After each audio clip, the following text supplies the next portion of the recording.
Estamos conversando com a deputada federal Rosa Neide, do PT, sobre o pacote da destruição, uma série de projetos de leis que estão em apreciação no Congresso Nacional e que podem prejudicar muito o meio ambiente e os povos indígenas no Brasil. Deputado, a gente falava sobre essa questão do arrendamento de terras para não índios, de terras indígenas para não índios, para a exploração de minério, para a exploração do agronegócio, e a senhora colocou uma posição de que, olha, essa exploração tem que ser coordenada, tem que ser autorizada, tem que ser administrada, gerida pelos próprios índios como uma vontade autônoma desses povos. E nós temos aqui em Mato Grosso mesmo alguns exemplos de povos indígenas que já estão plantando soja, que já estão plantando milho, e que isso representou uma mudança significativa na qualidade de vida, né? Na retirada da miséria dessas populações, de uma situação de miséria que é muito inerente aos povos indígenas, por dificuldades naturais. Hoje já não há mais caça em quantidade, pesca em quantidade, que possa sustentar as comunidades indígenas. Existem limitações impostas até pelo desenvolvimento econômico promovido pelo homem branco, quer dizer, as estradas, cidades, etc., nas proximidades das terras indígenas. Enfim, e isso vem produzindo muita miséria e que algumas nações indígenas, algumas aldeias, alguns territórios conseguiram reverter produzindo, entrando no mundo do agronegócio. Isso mudou a perspectiva de vida de muitos povos indígenas. Como é que a senhora vê essa questão, já que a senhora falou que essa é uma questão que deve ser definida pelos próprios índios? Veja bem, há alguns modelos, algumas culturas agrícolas que são efetivamente muito próximas dos conceitos de sustentabilidade das comunidades indígenas. Eu convivo bastante com indígenas e há muito tempo e aprendo muito com eles. Então, assim, a avareza do branco, ele também chega aos povos indígenas quando eles convivem. Às vezes eu vejo algum deputado dizer, quer ser índio, quer ter celular, quer ser índio e quer ter notebook. Então, assim, é a ignorância, né? O indígena, mais do que ninguém, tem toda a concepção de mundo, de evolução, e quer também ter todos os direitos que a evolução permite. Né? Se você chega lá no Xingu, e eu, nas primeiras vezes que fui ao Parque do Xingu, cara, muito impressionada. Muitos deles vivem de forma muito original, vivem nus, com os corpos pintados, com muitos adereços produzidos por eles mesmos, mas são muito afeiçoados à tecnologia. Notebooks, celulares, né? Data shows, professores todos usando data show, dando as aulas com os corpos nus, mas usando tecnologia de primeiro mundo. Então, nada contra isso, muito pelo contrário, é um direito, né? As crianças indígenas, elas são nativas digitais, tanto quanto as crianças urbanas, e usam com muita desenvoltura a tecnologia. Inclusive, o idoso indígena usa computador com mais facilidade do que o idoso da cidade, porque o idoso fica com aquele medo, será que eu vou estragar alguma coisa para fazer a intervenção? E o indígena não, vai lá e entra normalmente, e daqui a pouco é muito tranquilo isso. Então, ter acesso aos bens de consumo, especialmente de tecnologia, que os coloca no século XXI em condições iguais aos demais. Agora, a exploração de algumas culturas que agridem o meio ambiente, há muita crítica entre eles mesmos. E aí eu não quero, como de fora, fazer a crítica.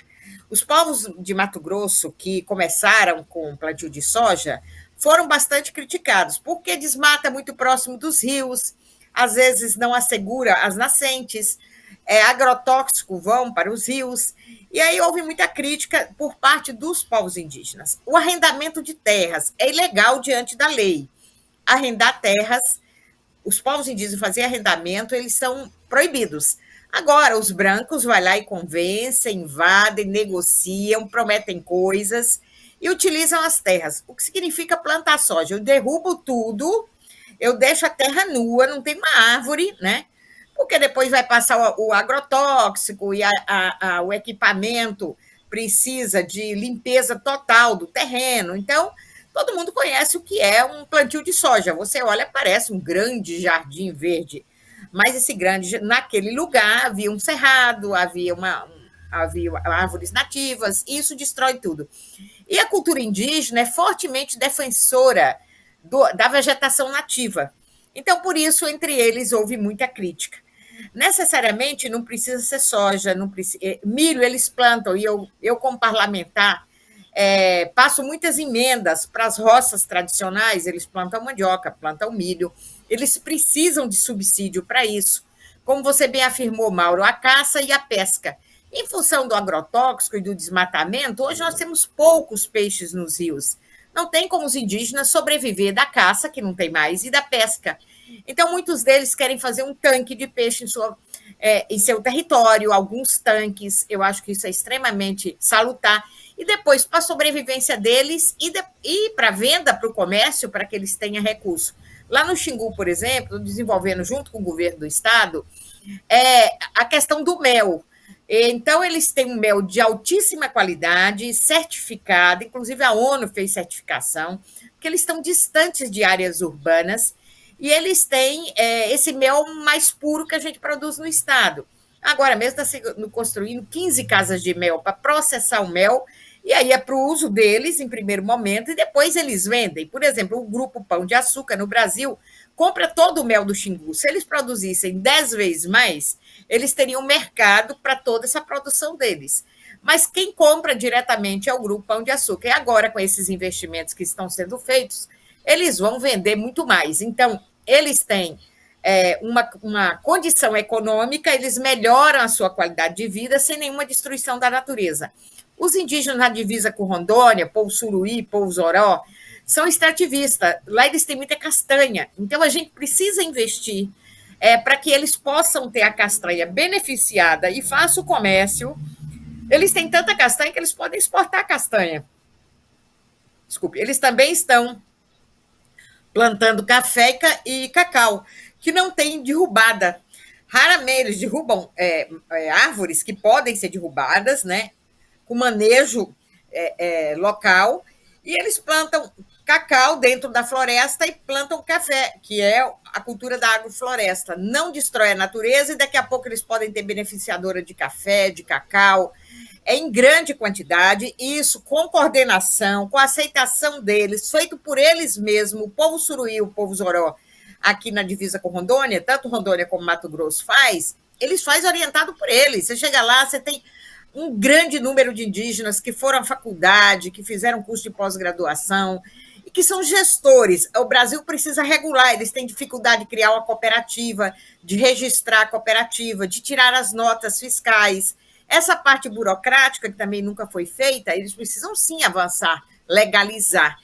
Mas o que a gente não pode permitir é que alguém venha, que é do agro, acerta ali com o cacique para usar a terra indígena, derruba a terra, planta e dá uma coisinha para os índios.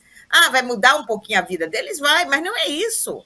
Qual tipo de plantação deve ser feita que coaduna com a cultura indígena, que não destrói a cultura deles e que traz para eles riquezas também. Eu concordo plenamente que eles não podem estar sentados em cima de um barril de ouro e passando fome. Então, a gente tem que mudar isso. Indígenas na Austrália, nos Estados Unidos quase disseminou toda a sua população indígena, né? E aqui tem gente muito adepta a isso. Nós matamos índios em grande quantidade, né? Eu, que sou baiana, eu conversei há 2 anos com a criança de 10 anos da cidade de Vitória da Conquista. E aí eu perguntei, você sabe a origem do nome da sua cidade? Ela disse, sei. Foi o dia que os brancos mataram todos os índios queimados e conquistaram aquele território. Então, é a Vitória da Conquista. Então, assim, isso é muito dolorido, né? Uma criança de 10 anos. Eu falei, o que você achou disso? O que você acha desse negócio? Horrível, podia mudar o nome da cidade. Mas os indígenas todos foram mortos. Então, a gente viu aqui em Mato Grosso quanta atrocidade, né? Tirar os indígenas de um local, botar em caminhões, levar para o outro lado do estado, porque queriam se apropriar da riqueza que ali estava. Então, agora, nós temos que ter consciência, convivência harmônica, entender, tem riquezas que favorecem ao Brasil enquanto país, mais favorece aos povos indígenas e de forma sustentável, direcionada por eles, pode ser feito um projeto de exploração? Vamos trabalhar isso. Não precisa ter pressa. O que está aqui é riqueza dos povos indígenas. Se eles disseram não, isso é usufruto das nossas sociedades vindouras, das nossas gerações que virão, é um direito deles. Falam tanto em proteger a propriedade, e quando se trata da cultura indígena, que é uma propriedade, na maioria das vezes, imaterial, nós não queremos respeitar, queremos avançar sobre esses direitos. Então, Mauro, eu acho que é um momento que a gente tem que contar muito com as pessoas esclarecidas, com a mídia, com as pessoas que têm visão de futuro, com as pessoas que querem vida neste planeta, não querem destruição, para que a gente possa conviver de forma mais serena com a cultura indígena, que é preciosa e maravilhosa e que está aqui ainda no nosso país. Eu assisti recentemente, ano passado, assisti um pequeno documentário de 10 ou 15 minutos que mostrava essa coisa das aldeias, eu não vou lembrar qual é a nação agora, mas que estão produzindo soja e as mudanças que foram promovidas em razão da possibilidade econômica mudar completamente o posicionamento dos povos indígenas em relação às comunidades brancas. Primeiro ponto que eles colocam assim, olha, nós não conseguíamos entrar numa loja, num comércio, a gente era impedido, porque a gente não tinha dinheiro. Hoje, quando a gente para com uma caminhonete numa porta, nós somos convidados a entrar, somos tratados com uma dignidade que nós não tínhamos, porque nós não tínhamos dinheiro, agora nós temos o dinheiro da soja, e isso muda a perspectiva.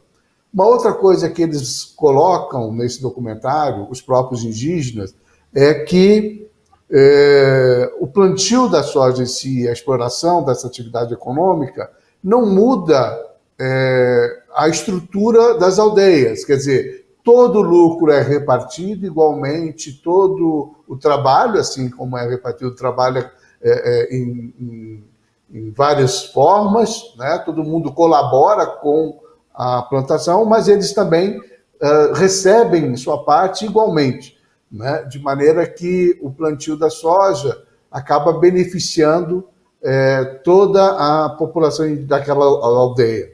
Então, tem argumentações muito consistentes. É uma pena, é uma lástima que a gente tenha que conviver com essa coisa da pessoa ter valor pelo dinheiro, né? Realmente é muito triste isso. A pessoa ter valor não tem dignidade só por conta do dinheiro. Então, realmente é uma coisa muito ruim. Mas é uma realidade brasileira. Talvez já tenha sido assim no mundo inteiro, onde as comunidades indígenas foram exploradas, tiveram suas terras invadidas.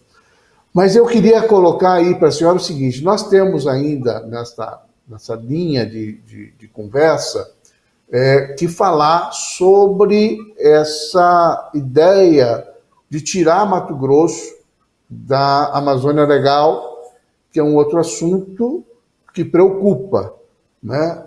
Preocupa principalmente porque o objetivo dessa medida é permitir que se amplie o desmatamento, aí assim, de forma legal, porque nós reduziríamos as restrições de desmatamento, transformaríamos daquilo que é ilegal hoje numa possibilidade legal de exploração da terra, e eu queria saber qual é a sua opinião, como é que a senhora vê e como é que isso... Porque parece que essas medidas todas têm muita força no Congresso, mas eu queria que a senhora respondesse isso daqui a pouquinho, logo depois do intervalo comercial. E antes, eu quero mais uma vez falar que o governo do Mato Grosso está fazendo a saúde funcionar. Está construindo, está reformando hospitais em todo o estado. Na Baixada Cuiabana, reformou o Hospital Santa Casa e o Metropolitano, que estão com suas instalações mais modernas e com equipamentos de última geração para atendimento nas mais diversas especialidades médicas. Além das reformas desses hospitais, o governo também está construindo o novo Júlio Miller e o tão esperado Hospital Central, que estava com a obra parada já há 34 anos e que será o maior e melhor hospital do estado. E tem muito mais chegando em vários municípios. Em Sorriso, Sinop, Cáceres, Rondonópolis e Colíder, 5 hospitais regionais estão sendo reformados. E em Confresa, Juína, Alta Floresta e Tangará da Serra, as obras dos novos hospitais regionais começam este ano. São 160 milhões de reais investidos para construir, reformar e deixar os hospitais regionais com qualidade igualzinha, idêntica à dos hospitais particulares. Tudo isso pelo respeito e cuidado com a nossa gente. É isso aí, não sai daí que a gente está indo para o último intervalo comercial desse programa e volta no instante com a deputada Rosa Neide.